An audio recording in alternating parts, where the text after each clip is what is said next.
everyone, I'm Tierra Marie, and today I'm here with Dre Nichols-Everett, the exercise habit coach, and today she will be telling me about her business and how you can have a successful fitness journey. So Dre, I was wondering, how did you coin the title exercise habit coach? So that was divinity, it was divine. God gave that to me. I was writing an ebook, and I was talking about helping people make exercise a habit, make it a consistent part of their life. And at the end of the ebook, I was signing it, and I signed it Dre, the exercise habit coach. Now, I had never put those three words together ever in my life. I felt like God kind of spoke through me, and as I wrote the words, after I wrote them, I put my pen down, I was like, what is that? Like, what did I just write?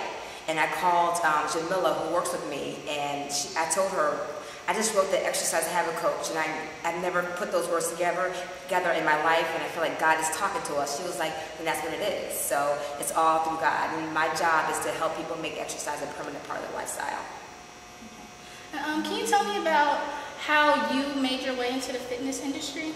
So all of my life, I really didn't like exercise. I actually hated exercise, and I believe it's like 1998. I went shopping. I hadn't gone shopping in a while. I had a really busy career. I was in human resources. And I went to the store, the store called Steinmart. I never heard of that before, but this is back in the day. And I got some jeans. And the jeans were the size I thought I was. But when I put the jeans on, they weren't. And I was in denial. I told the lady at the little rep, go give me another pair because these are marked wrong because I'm this size. I can't believe it's not fitting. And she brought back the same pair of jeans in the same size, and they didn't fit. And I was completely traumatized. I couldn't believe that these jeans didn't fit me. I had let myself go, and I didn't realize how badly I had let myself go. So I remember going home and laying in the bed with some Cool Ranch Doritos and some grape Kool-Aid, and watching Lifetime, because Lifetime, their problems are always worse than your problems. So I was watching Lifetime, and a commercial came on for the Y. And I started watching this commercial, and I was mesmerized by it. I got up, threw all my bad junk food away, had my husband come and take pictures of me front and back in a little tank top and a pair of shorts. And this is April 1998. 99, I'm sorry. I told him to take pictures of me front and back, and I put those pictures up on my wall in my bathroom, and I said, I'll never look like this again. I started working out the very next day. I started really slowly, and I added, and by December of 99, I fell in love with it because I became consistent with it, and I loved my results, and I got certified to be an instructor. And I taught part-time for years before I started my own business. Okay, and then how did you decide to start your own business, and how did that work for you? So I started the business, really not starting a business. It was never my dream or my goal to actually start a fitness business or any business at all. I thought at that time I was working in pharmaceutical sales, and I was making a lot of money. I was very successful, and I was teaching classes on the north side in about 5 different clubs just for fun, aerobics, group fitness classes. And I loved it. And then one day one of my girlfriends came to me and said that she was getting married, and she was like, can you do a boot camp for us, just for my crew? And I was like, well, Wednesday's my only day off, so I'll do a little boot camp for you at the lake. So it was like 7 people. We went up there and did a boot camp, and people saw us and were like, what are you guys doing?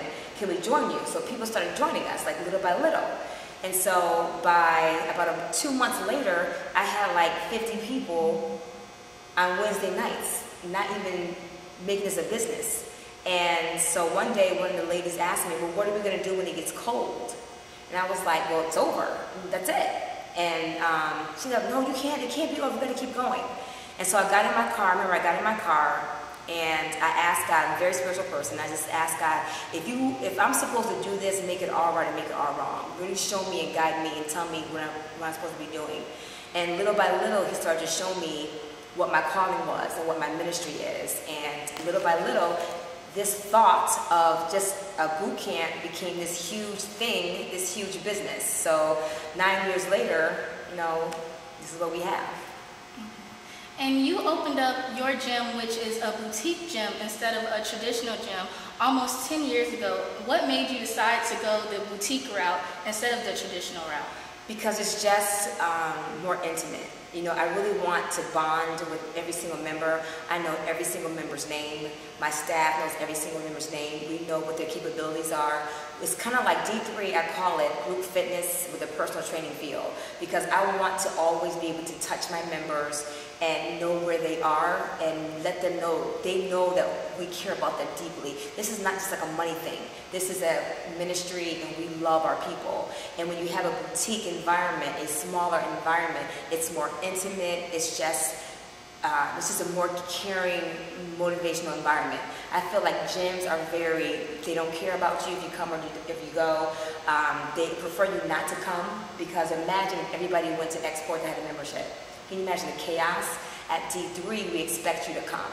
We want you to be here. We make space for you to be here. So in a boutique, it's just so much more intimate, and the members feel it's a family. This is not a gym, it's a family. And is there anything else that you think sets your gym apart from others?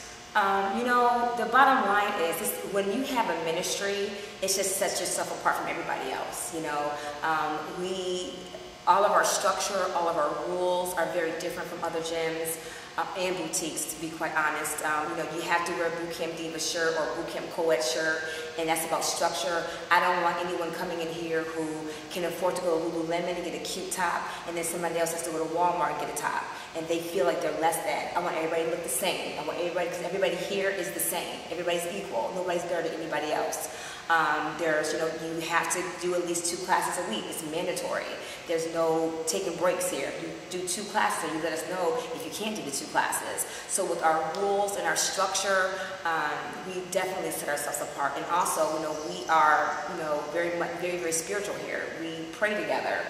We do things outside the gym together. We are a community. So that's what makes us different. To see more of my interview with Dre, where she shares tips on making your fitness journey successful, you can watch my next video or visit thefutureisme.weebly.com.